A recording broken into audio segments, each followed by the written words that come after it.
Killjoy was the single hardest minifigure I've done to date. At pretty much every step of this process, it was as annoying and complicated as it could possibly be. So let's just get into it. First things first, her hair didn't really resemble any individual Lego piece, so I Frankensteined her hair together using these three pieces. This one for the long parts, this one for her fringe, and this one combined with an expertly crafted cube mesh from yours truly, and I was golden. The next step was actually the build for her Sentry Turret, which was kind of tricky. It went through various iterations where I just keep adding little bits at a time to it, before it eventually got to a stage where it was definitely detailed enough, but it was just way too big for what it was supposed to be. The problem with that is that if I wanted it to be scaled accurately to this reference, the entire Sentry bot would only be like 3 to 4 studs tall, which is nowhere near large enough to include any meaningful detail. In this case specifically, I really wanted to include enough pieces to give it a somewhat accurate color scheme with like the specks of orange, white, and grey throughout, and I just didn't think that would be possible if I shrunk the model. So my solution was to not simplify it and just leave it at this scale, and just move it a bit back relative to the minifigure so that the perspective makes it look smaller. The face print was next, and Killjoy has a pretty standard one as they go. From my base design, I just flipped the mouth, recolored the lips, and made some changes to the eyes and eyebrows. After that, I added her glasses and realized I had to adjust her eyebrows because on the reference, the glasses overlap with them a little bit. So instead of just having them both be black and kind of blend together into a single shape, I recolored her eyebrows to a dark brown just so you can tell them apart easier. I also thickened her glasses frame, added some white for the lenses, and moved her eyebrows further from the glasses just to separate them visually a little bit more. Normally at this point, I would do the pose, and this is where I ran into the single most annoying problem in this entire video. I mentioned this before, but the Mechafig Blender extension doesn't allow me to freely move the limbs from their sockets without some major distortion happening. Like, look at this example where I'm just like trying to move the leg out of this defined area. It gets really warped. Or even me just like trying to rotate this arm around the one axis. It gets really, really bad. If any actual Blender expert is watching this and they have like an explanation or a solution for this, I would hugely appreciate it if you could share your wisdom with me. In exchange, I'm prepared to offer you a like and maybe even a love for your comment, your move. My own workaround was just rendering both arms separate to the rest of the figure with a second and third camera setup for just the arms. I temporarily changed the rotation of the HDRI like this for her right arm and like this for her left arm, and with that in mind, I did her arm prints next. There wasn't too much going on with these specifically, but I did need to experiment to get the right purple color combo, and I wanted to make sure that her wrist looked small relative to her sleeve so that her jacket looks appropriately puffy. Her left arm was the same thing, but with some small changes to her wrist area to accommodate the bracelet thing she's got going on. And from that point, I just superimposed these arms over the base renders so we could just pretend that it works. You can see already how much more finicky this process is compared to just being able to add the printing to the arms and just be done with it. The next step was her torso print, and this was kind of annoying too. Not because of the design or anything, but because I already posed the arms, so I knew that whatever I did here would be almost entirely covered up in the final render, and the torso print is the section that takes the longest to do, so it all just felt like a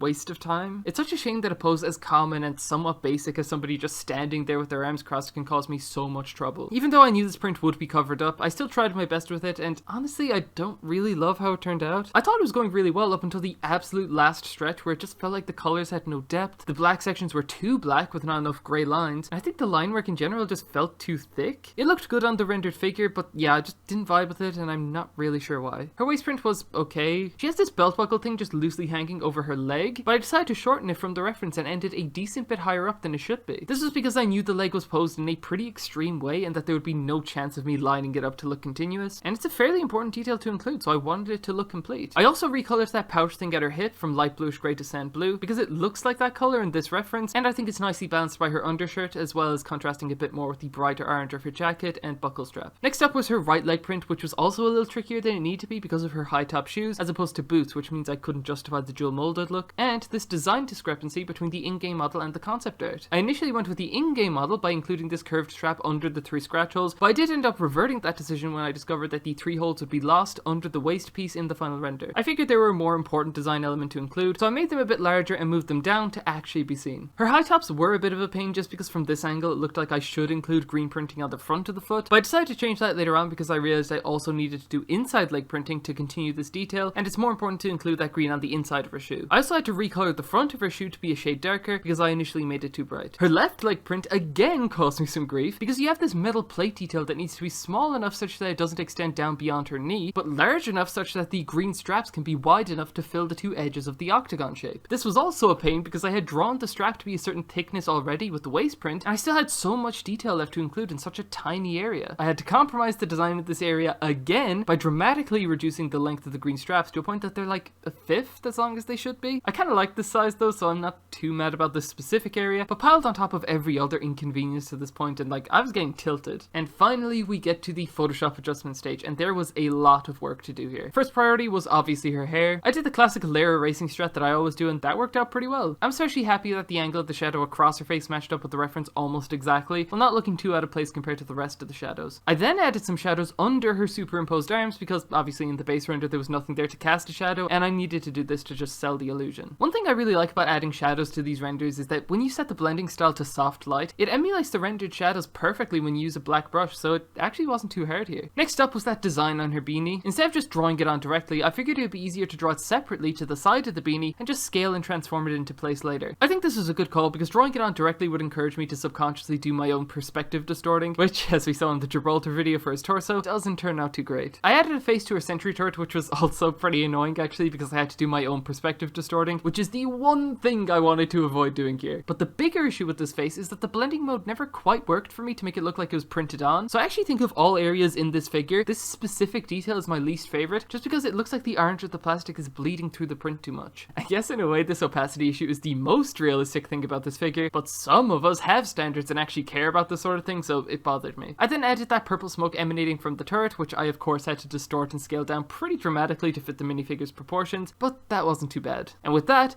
I thought I was done before I realized I forgot her gun. So I went in and gave her a gun, which was pretty perfect because there was this gap between the Sentry Turret and Killjoy that I didn't like the look of, like I wanted there to be more overlap there, and her gun just so happened to perfectly bridge that gap for me, which was a pretty happy accident. And with that, there you go, the final figure. I initially thought Killjoy would be handy enough to translate into LEGO, but little did I know that this figure was pretty much as finicky and annoying as they could possibly be at almost every step of the process. But we got through it, and I actually really liked the outcome. And now we spin the wheel to see who's next. I honestly don't have a preference at this point, but the only thing I will say is that Clove, Gecko, and Neon's poses look like absolute nightmares for me to deal with, so I guess of everyone I'd rather just be not them.